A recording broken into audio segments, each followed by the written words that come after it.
법원은 박근혜 전 대통령이 최순실 씨와 공모해 삼성으로부터 72억 원 상당의 뇌물을 받았다고 판단했습니다. 모두 최 씨의 딸 정유라 씨를 위한 승마 지원금 명목입니다. 최 씨가 운영한 코어 스포츠를 위해 제공된 용역대금 36억여 원과 삼성이 최 씨에게 사준 말 3마리 값 36억여 원을 합한 액수입니다. 먼저 법원은 삼성이 최 씨 회사와 용역 계약을 맺은 이유에 대해 이재용 부회장이 박 전 대통령과의 독대에서 질책을 당했기 때문이라고 판단했습니다. 제대로 지원하라고 강하게 질책하면서 피고인이 원하는 것이 정유라에 대한 승마 지원임을 파악하고 독일 코어 스포츠와 사이에 이 사건 용역 계약을 체결한 다음 또 살시도 등 삼성이 구입한 말 3마리 역시 사실상 최순실 씨 소유라고 판단했습니다. 살시도 그다음에 앞으로 구입할 말들을 실질적으로 최서원의 소유로 한다는 데 대한 의사의 합치가 있었다고 봄이 상당하다고 판단됩니다. 하지만 한국동계스포츠 영재센터에 대한 후원금 16억여 원, 그리고 미르와 K스포츠재단이 재벌 기업들로부터 받은 출연금 204억 원 등은 뇌물로 인정되지 않았습니다. 재판부가 이재용 부회장을 위한 승계 작업이라는 현안과 부정한 청탁이 있었다고 보기 어렵다고 판단한 겁니다. 앞서 최순실 씨와 이재용 부회장 판결에서도 이 부회장의 승계 현안과 청탁이 인정되지 않아 논란이 제기된 적이 있어 이번 판결에 대해서도 논란이 이어질 것으로 보입니다. 열차를 기다리던 시민들이 전직 대통령 1심 선고를 생중계하는 TV 앞에 모여들었습니다. 시민들은 예고는 됐지만 끝내 법정의 모습을 보이지 않은 박근혜 전 대통령을 향해 실망감을 드러냈습니다. 박근혜가 원래 유영아와 세운 전략은 그래서 딱 한 가지밖에 없었던 거예요. 이렇게 저렇게 아무리 유영아가 박근혜 최측근이라고 해도 법을 전공한 사람이잖아요. 계산기를 두들겨 볼 게 아니야. 이 상태에서 그냥 재판을 받으면 뭐 한 2, 3년이야 살고 나오지 가볍게. 한숨 잔다 생각하고. 한숨 잔다. 지금까지 뭐 생활하는 게 뭐 힘들어서 살고 왔으니까 쉰다 생각하고 정봉주 의원처럼 막 1년 살면서 몸도 만들고. 그런데 계산기 두들겨 보니까 최소 20년, 30년 나오게 생겼거든요. 최소. 그러니 이거를 어떻게 정식 재판을 받아요. 딱 한 가지 방법밖에 없는 거예요. 땡깡. 국민적인 붐을 만들어서 불쌍한 코스프레를 해서 나는 사면 받겠다. 내가 봤을 땐 그래요. 그들이 노리는 시나리오는 되게 단순한 거예요. 국민들한테 우리 동정 여론은 계속 있고. 그래서 다음 대통령 정권 교체를 해야 돼요. 걔네들은. 일단은. 네. 문재인 대통령이 박근혜 사면하는 일은 없죠. 정권 교체를 해가지고 2, 3년 안에 사면을 받는 그런 식의 시나리오인 거예요. 기대치. 뭐 음모가 있다 이런 게 아니라 그러면은 최소한 박근혜가 7년 정도는 감옥에 갇혀 있어야 되는. 그래도 박근혜가 이제 70이 한참 넘고요. 사람이 생각해 보세요. 나 군대 30개월 딱 나왔거든요. 전방 입수도 안 해가지고 혜택도 못 받았어. 나보다 늦게 들어오는 애들 제대 빨리 할 때 좀 열받았는데 감옥 같은 데 갇혀 있으면은 하루가 1년 같을 때가 있거든요. 근데 그 가진 돈으로 온갖 허사를 누리고 온갖 좋은 것을 먹으며 인생을 즐기고 살던 사람들이 밖에 나가면 돈이 어마무시하게 있는데 쓰지도 못하고 겨우 해봐야 이제 우리 군대 갔을 때랑 똑같은 거 아니에요. 영치금 쓸 수 있는 금액이 정해져 있다면서요. 하루에 얼마 이렇게. 안 가봐서 모르고요. 네. 닭다리도 먹을 수 있던데. 그러니까 우리 군대 갔을 때 짬밥에 반찬이 마음에 안 들면 PX 가가지고 반찬 뭐 볶음 고추장. 그렇지. 짭짤한 거 먹고 사 먹고 그랬는데 네. 그 가진 돈으로 누릴 수 있는 거라고 해봐야 그 정도예요. 그렇다 보니까 어쨌든 박근혜는 한 7년 정도 기다리는 그리고 정권 교체를 시켜야 되는 순간인데 이렇게 아무리 땡깡 부려봐야 안 돼요. 그래서 다시 한번 권합니다. 박근혜 씨에게. 재판도 안 나오고 국선 변호인이 얼개설계하면 국선 변호인이 박근혜 편을 안 들어줬기 때문에 우리가 중형 맞았다. 이런 논리를 분명히 들이댈 겁니다. 다음 달에 이제 네. 박근혜 선고가 나오면은 이번 재판에서도 그런 이야기가 나왔어요. 최순실도 그렇고 안종범도 그렇고 자기가 반성하지 않아. 계속 방산하지 않아요. 막 이상한 말 내뱉고 있잖아요. 음모, 기획설. 막. 네.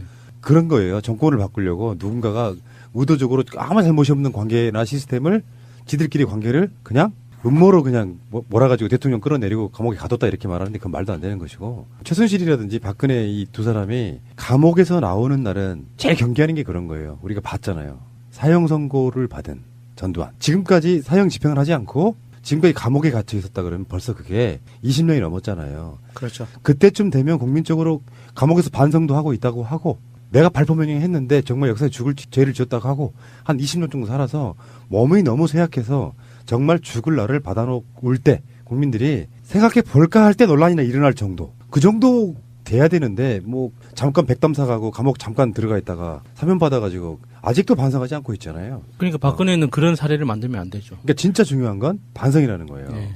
박근혜와 최순실이 궁극적으로 반성했을 때 그리고 한 최소한 20, 30년쯤은 살았을 때 그때 사면을 고려해 볼 수 있다 정도예요. 그렇죠. 통일이 되면 뭐 그 정도 한 20년, 30년 지나서 통일이 되면 통일기념 사면 정도는 해줄 용의는 좀 있어요. 20, 30년 정도 살고. 아, 그 멋있네요. 통일기념 사면. 네. 말만 들어도 멋있다. 그 최순실이 이제 법정에서 나와가지고 다시 호송차에 타는데요. 정말로 넋이 나가 보이더만. 어떤 기대를 했을까? 큰 기대는 안 했지만 기대라는 게 그런 거잖아요. 안 좋은 일은 당하고 보면 훨씬 더 크잖아요. 내가 좋을 거라고 생각했던 기대는 막상 다치고 보면 생각보다 별로인 거고, 안 좋을 거라, 이 정도 안 좋겠지라고 생각했던 건 막상 닥쳐보면 훨씬 더 안 좋게 느껴지거든요. 그런 거 있잖아요. 혹시나 네. 하는 거. 혹시나 하는 거. 그러니까 우리의 재판장님이 나의 죄를 너무나 잘 봐주시어. 이런 게 무슨 죄가 됩니까? 이재용을 이쁘게 봐줬듯이 나를 그렇게 또 이쁘게 봐주지 않을까 이런 거요. 바로 그거야. 이재용도 저렇게 나갔는데 네, 나도 이재용만큼 돈 많은데 이런 거. 혹시나 나도 그렇게 감형해줘서 집행유예로 내보내주지 않을까? 그러면 기대가 지금 있었을 그런 상상 하겠네요. 아, 그러면 판사가 내 재산이 얼마인지 정확하게 몰라서 저렇게 판결을 했구나. 내가 이재용보다 네. 재산이 없어서 이렇게 억울하게 그렇- 옥살이를 하는 그래서 거예요. 나온 말 그러니까. 있잖아요. 무전유죄, 유전무죄. 내가 이재용만큼 자산이 없음을 한탄하노라 이거 아니야. 아, 그거는 롯데의 경우고 어. 롯데는 그 그런 짤도 거고. 돌았어요. 예. 그 짤도. 그러니까 이하 작가가 오늘의 풍자일기에 쓴 건데 이재용을 바라보면서 최순실이 막 악다구니를 쓰는 그림 위에 유전무죄, 무전무죄 이렇게 써놨었어요. 최순실도 그렇고 신격호까지는 무전. 삼성 빼고는 다 무전이야. 그 우리는 뭔지예요, 그럼? 그 재판을 받아본 분들의 경험담을 들어보면은 그래요. 재판정에서 선고 공판이 내릴 때 판사가 선고에 대한 이유를 이렇게 쫙 낭독을 하잖아요. 이번에 2시간이 넘게 걸렸잖아요. 2시간 반인가 걸렸어요. 최순실 선고 공판이. 그러니까 처음에 최순실의 죄에 대해서 쭉 이야기하고, 예, 쫙 얘기하죠. 그다음에 뭐 법리를. 그다음에 안종범 이야기하고, 예. 다음에 신동빈 이야기하고, 예. 그리고 최종 판결을 내리는데 2시간 반 정도 걸렸어요. 예, 그 정도 걸렸는데 자기가 판사가 선고를 내리게 된 법리에 대한 논리적인 것을 앞에 설명을 하거든요. 그러면 거기에서 감을 잡을 수 있는 거예요. 그런데 피고인으로 재판을 받을 때 선고 공판을 하는 데는 1분 1초 판사가 이야기하는 거에 피가 마른답니다. 그렇겠지. 그래서 이미 최순실은 2시간 반 동안 피가 말라서 아. 탈진 상태. 판사는 최순실을 완전히 배터리를 방전시켜버린 효과를 내버린 거예요. 헌법재판소에서 박근혜 파면할 때도 보면은 앞에 이유를 쭉 설명하잖아요. 예. 예. 짜증나 죽겠어. 우리는 이제 2갈씩 이런 걸로 하자고. 그렇지. 일단 결론 내려놓고. 예. 그 와중에 최순실 측이 항소를 했습니다. 오늘자로.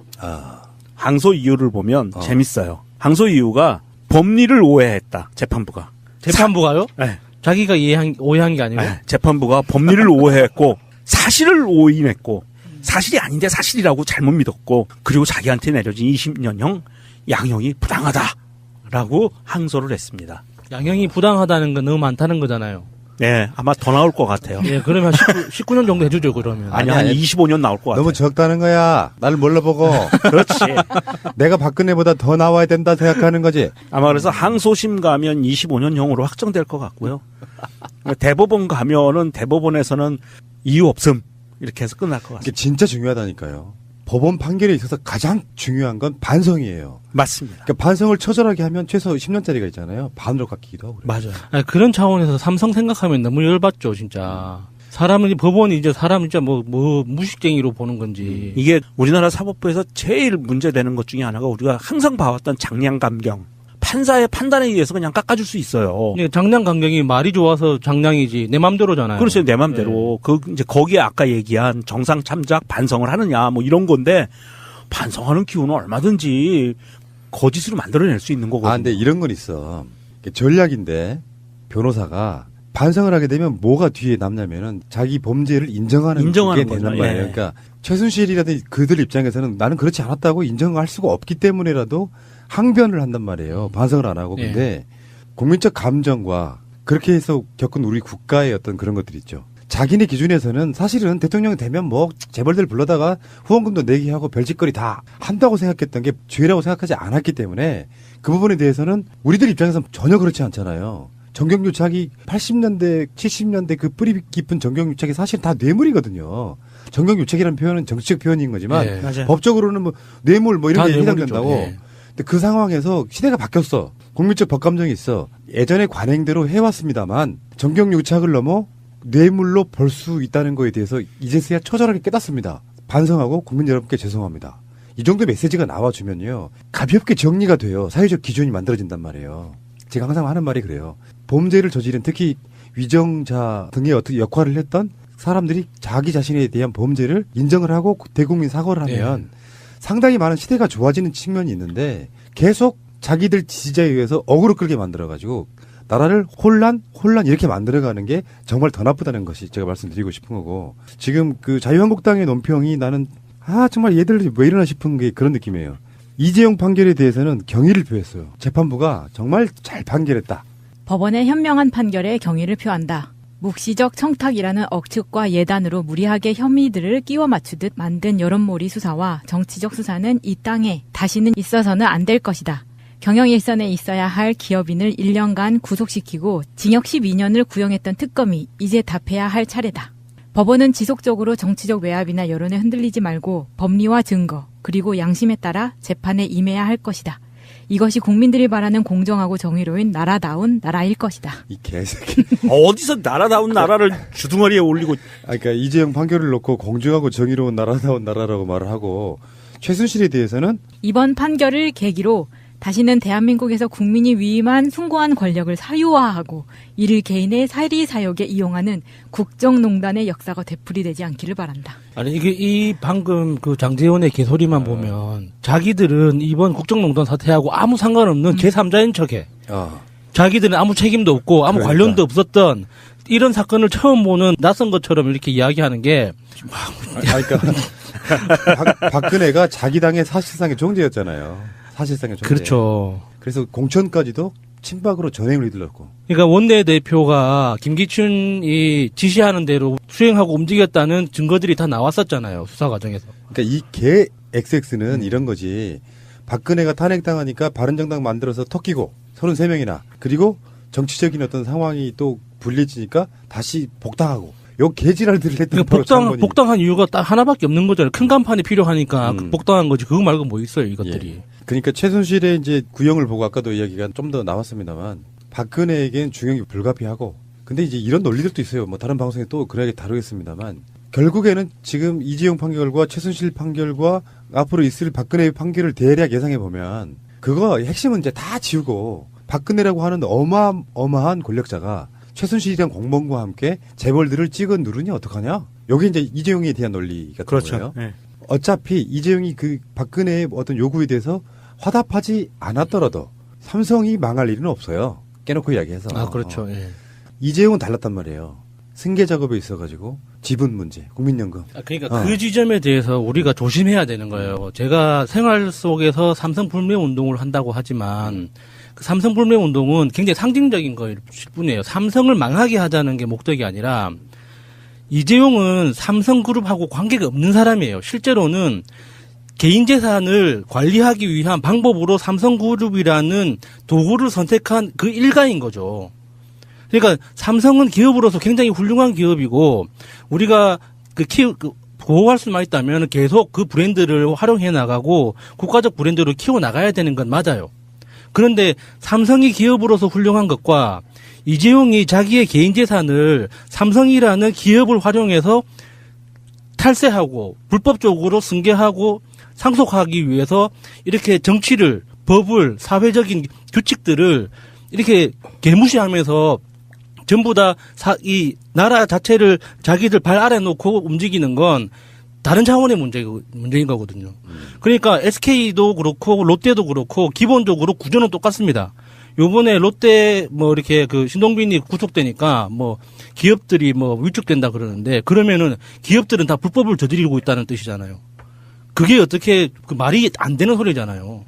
그러니까 삼성이라는 이름이 끼어 있기 때문에 우리 어떤 시민사회나 우리들이 기업을 적대시하거나 기업을 싫어하는 것처럼 비치는데 그게 절대 아니라는 거예요. 삼성 일가를 정확하게 처벌하기 위해서 지금 민주진보 진영에서 지금까지 계속 싸워오는 거지 삼성이라는 기업 자체를 망가뜨리기 위한 게 아니거든요. 그런 건 우리가 조심해야 돼요. 불법을 저지르고 있는 기업 집단 그리고 그 불법에 대해서 처벌받지 않는 돈의 권력을 이용해서 처벌받지 않는 기업 집단에 대해서 우리가 징치하자는 거고 그 기업 집단을 자신의 사욕을 채우는 데 이용하는 그 총수일가 야수님이 얘기했듯이 그 총수일가에 대한 적절한 처벌을 하자라고 이야기하는 것이고요. 사실은 이제 그 와중에 여러 가지 뭐 삼성을 분할해야 된다 뭐 여러 가지 말이 나오는데 그것이 폐해와 불법을 방지하기 위한 차원이어서 이야기를 했던 것이고요.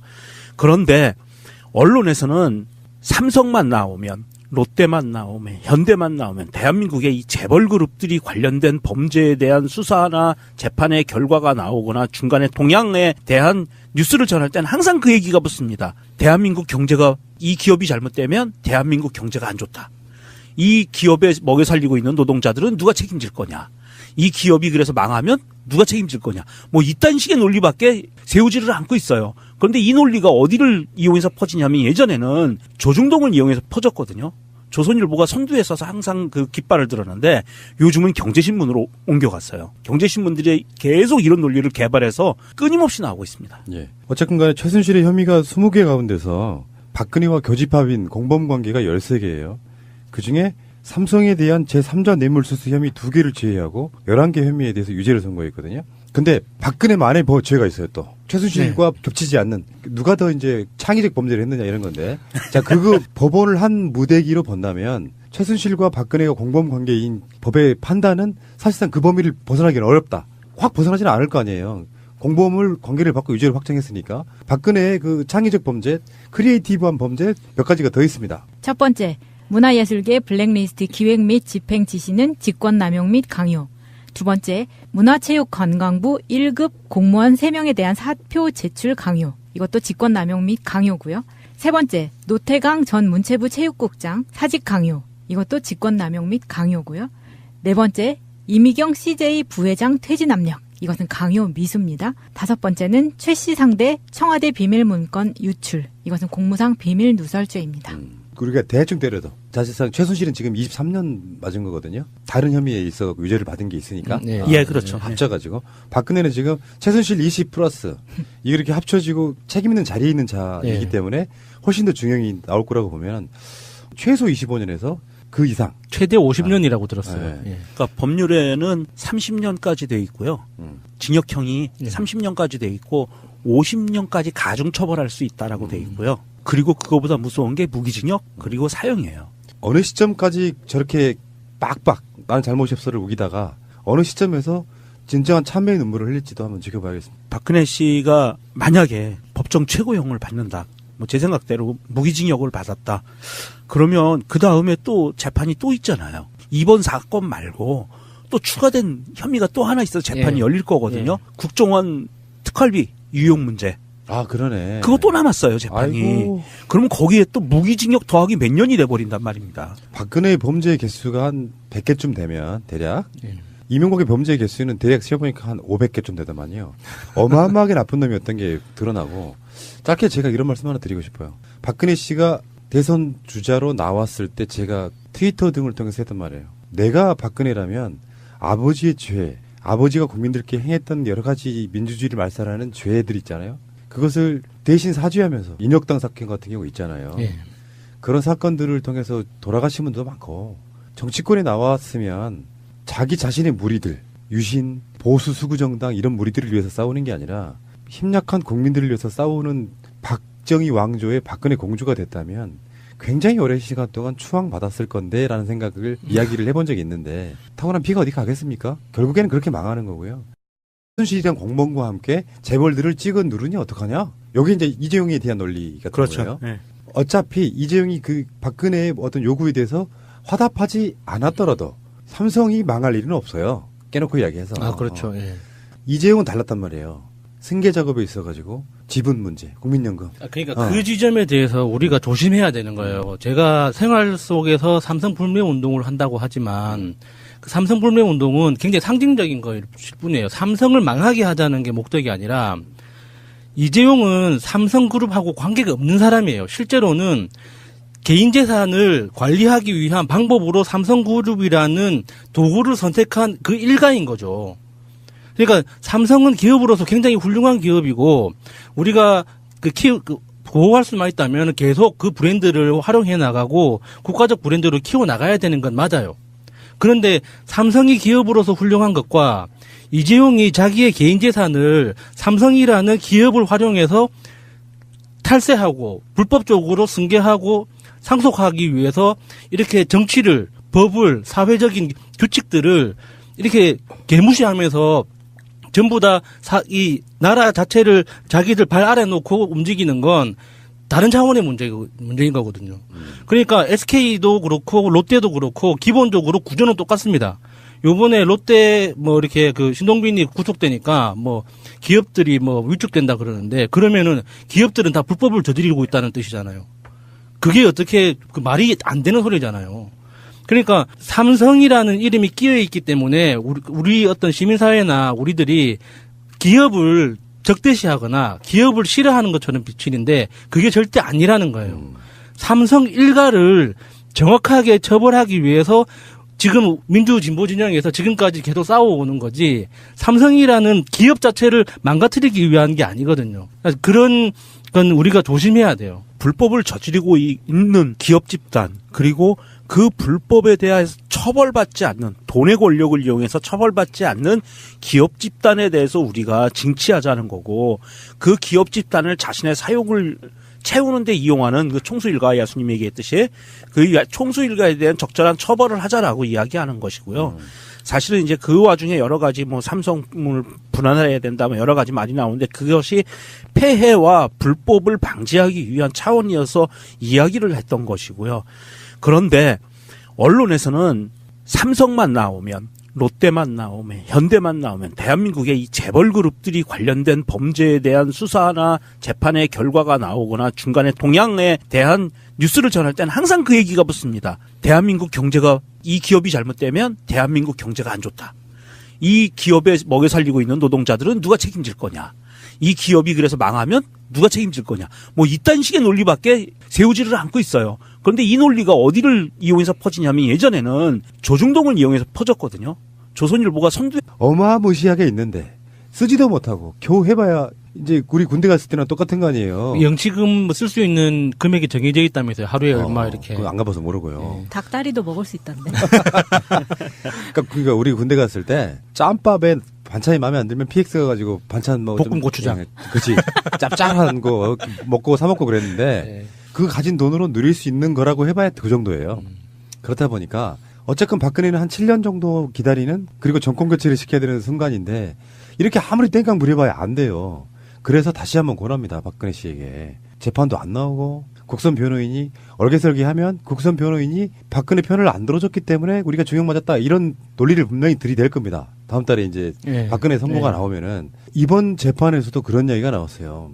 최순실도 그렇고 안종범도 그렇고 자기가 반성하지 않아. 계속 방송하지 않아요. 막 이상한 말 내뱉고 있잖아요. 음모, 기획설 그런 거예요. 정권을 바꾸려고 누군가가 의도적으로 아무 잘못이 없는 관계나 시스템을 지들끼리 관계를 그냥 음모로 그냥 몰아가지고 대통령 끌어내리고 감옥에 가뒀다 이렇게 말하는데 그건 말도 안 되는 것이고 최순실이라든지 박근혜 이 두 사람이 감옥에서 나오는 날은 제일 경계하는 게 그런 거예요. 우리가 봤잖아요. 사형 선고를 받은 전두환. 지금까지 사형 집행을 하지 않고 지금까지 감옥에 갇혀 있었다 그러면 벌써 그게 20년이 넘었잖아요. 그렇죠. 그때쯤 되면 국민적으로 감옥에서 반성도 하고 있다고 하고 내가 발포명령했는데 정말 역사에 죽을 죄를 지었다고 하고 한 20년 정도 살아서 몸이 너무 쇠약해서 정말 죽을 날을 받아놓을 때 국민들이 생각해 볼까 할 때 논란이나 일어날 정도 그 정도 돼야 되는데 잠깐 백담사 가고 감옥 잠깐 들어가 있다가 사면 받아가지고 아직도 반성하지 않고 있잖아요. 그러니까 박근혜는 그런 사례를 만들면 안 되죠. 그러니까 진짜 중요한 건 반성이라는 거예요. 박근혜와 최순실이 궁극적으로 반성했을 때 그리고 한 최소한 20-30년쯤은 살았을 때 그때 사면을 고려해 볼 수 있다 정도예요. 그렇죠. 통일이 되면 그 정도 한 20년, 30년 지나서 통일이 되면 통일기념 사면 정도는 해줄 용의는 좀 있어요. 20-30년 정도 살고. 그 멋있네요. 통일기념 사면. 네. 말만 들어도 멋있다. 그 최순실이 이제 법정에서 나와가지고 다시 호송차에 타는데요. 정말로 넋이 나가 보이더만. 어떤 기대를 했을까? 큰 기대는 안 했지만 기대라는 게 그런 거잖아요. 안 좋은 일은 당하고 보면 훨씬 더 크잖아요. 내가 좋을 거라고 생각했던 기대는 막상 다치고 보면 생각보다 별로인 거고, 안 좋을 거, 이 정도 안 좋겠지라고 생각했던 건 막상 닥쳐보면 훨씬 더 안 좋게 느껴지거든요. 그런 거 있잖아요. 혹시나 네. 하는 거.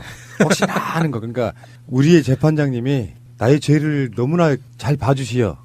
이런 게 무슨 죄가 됩니까? 이재용을 이쁘게 봐줬듯이 나를 그렇게 또 이쁘게 봐주지 않을까 이런 거요? 바로 그거야. 이주영도 저렇게 나갔는데 네, 나도 이재용만큼 돈 많은데 이런 거. 혹시나 나도 그렇게 감형해줘서 집행유예로 내보내주지 않을까? 그러면 기대가 지금 있었어요. 그런 상상하겠네요. 아, 그러면 판사가 내 재산이 얼마인지 정확하게 몰라서 저렇게 판결을 했구나. 내가 이재용보다 네. 재산이 없어서 이렇게 억울하게 그렇- 옥살이를 하는 그래서 거예요. 나온 말 그러니까. 있잖아요. 무전유죄, 유전무죄.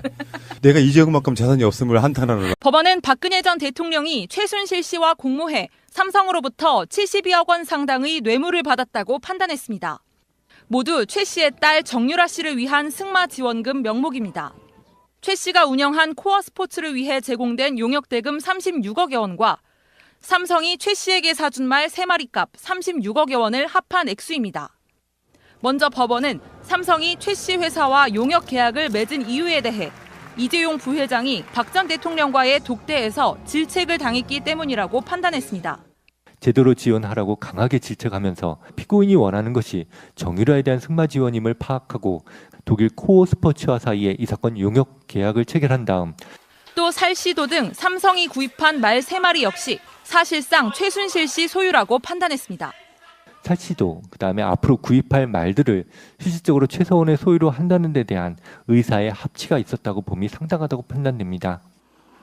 하지만 한국 동계스포츠 영재센터에 대한 후원금 16억여 원, 그리고 미르와 K스포츠재단이 재벌 기업들로부터 받은 출연금 204억 원 등은 뇌물로 인정되지 않았습니다.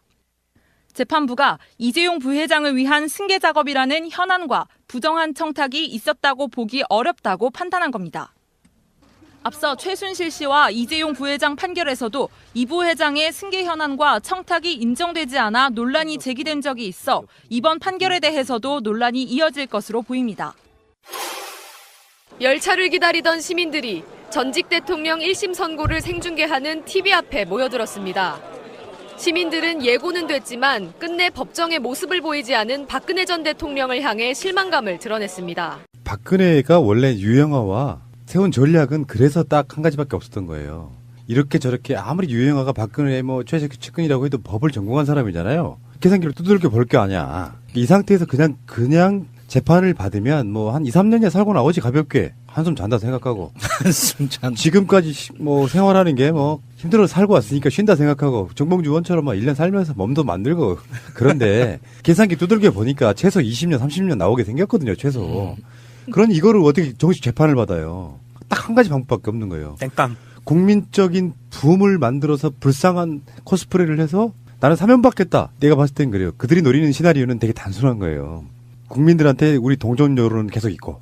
그래서 다음 대통령 정권 교체를 해야 돼요. 걔네들은. 일단은. 네. 문재인 대통령이 박근혜 사면하는 일은 없죠. 정권 교체를 해가지고 2, 3년 안에 사면을 받는 그런 식의 시나리오인 거예요. 그러니까 기대치지. 뭐 음모가 있다 이런 게 아니라 그러면은 최소한 박근혜가 7년 정도는 감옥에 갇혀 있어야 되는. 그래도 박근혜가 이제 70이 한참 넘고요. 사람이 생각해 보세요. 나 군대 30개월 딱 나왔거든요. 전방 입수도 안 해가지고 혜택도 못 받았어. 그래서 나보다 늦게 들어오는 애들 제대 빨리 할 때 좀 열받았는데 감옥 같은 데 갇혀 있으면은 하루가 1년 같을 때가 있거든요. 근데 그 가진 돈으로 온갖 호사를 누리고 온갖 좋은 것을 먹으며 인생을 즐기고 살던 사람들이 밖에 나가면 돈이 이거 아니야. 아, 그거는 롯데의 경우고 롯데는 그 그런 짤도 거고. 돌았어요. 예. 그 짤도. 그러니까 이하 작가가 오늘의 풍자일기에 쓴 건데 이재용을 바라보면서 최순실이 막 악다구니를 쓰는 그 그림 위에 유전무죄, 무전죄 이렇게 써놨었어요. 최순실도 그렇고 신격호까지는 무전. 삼성 빼고는 다 무전이야. 그 우리는 뭔지예요, 그럼?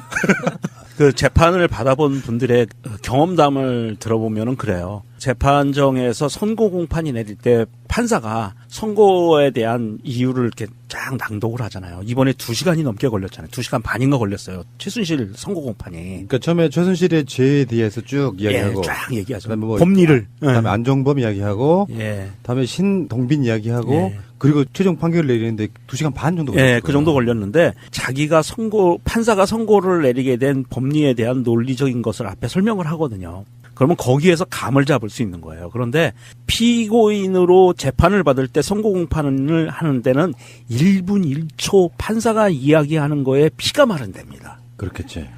그래서 이미 최순실은 2시간 반 동안 피가 말라서 아. 탈진 상태. 판사는 최순실을 완전히 배터리를 방전시켜버린 효과를 내버린 거예요. 헌법재판소에서 박근혜 파면할 때도 보면은 앞에 이유를 쭉 설명하잖아요. 예. 짜증나 죽겠어. 우리는 이제 2갈씩 이런 걸로 하자고. 그렇지. 일단 결론 내려놓고. 네. 그 와중에 최순실 측이 항소를 했습니다. 오늘자로. 항소 이유를 보면 재밌어요. 항소 이유가 법리를 오해했다. 재판부가.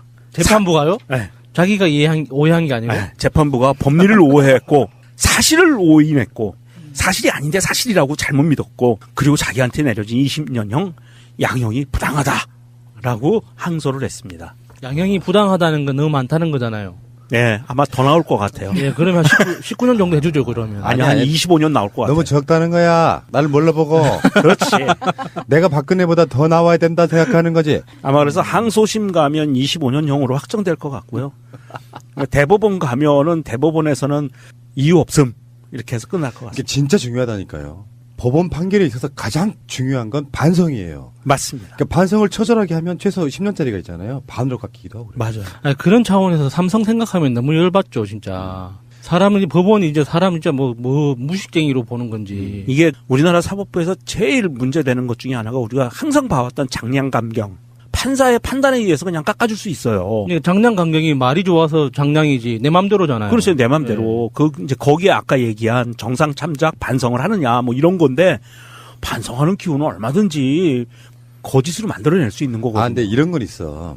전략인데 변호사가 반성을 하게 되면 뭐가 뒤에 남냐면은 자기 범죄를 인정하는 게 거죠. 되는 말이에요. 예. 그러니까 최순실이라든지 그들 입장에서는 나는 그렇지 않았다고 인정할 수가 없기 때문에라도 항변을 한단 말이에요. 반성을 안 하고. 근데 국민적 감정과 그렇게 해서 겪은 우리 국가의 어떤 그런 것들이 있죠. 자기네 기준에서는 사실은 대통령이 되면 뭐 재벌들 불러다가 후원금도 내게 하고 별짓거리 다 한다고 생각했던 게 죄라고 생각하지 않았기 때문에 그 부분에 대해서는 우리들 입장에서는 전혀 그렇지 않잖아요. 정경유착이 80년대, 70년대 그 뿌리 깊은 정경유착이 사실 다 뇌물이거든요.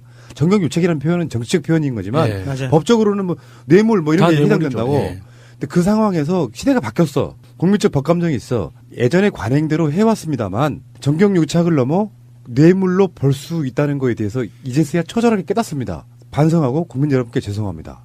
이 정도 메시지가 나와주면요. 가볍게 정리가 돼요. 사회적 기준이 만들어진단 말이에요. 제가 항상 하는 말이 그래요. 범죄를 저지른 특히 위정자 등의 어떻게 역할을 했던 사람들이 자기 자신에 대한 범죄를 인정을 하고 대국민 사과를 하면 상당히 많은 시대가 좋아지는 측면이 있는데 계속 자기들 지지자에 의해서 어그로 끌게 만들어가지고 나라를 혼란 이렇게 만들어가는 게 정말 더 나쁘다는 것이 제가 말씀드리고 싶은 거고 지금 그 자유한국당의 논평이 나는 정말 얘들 왜 이러나 싶은 게 그런 느낌이에요.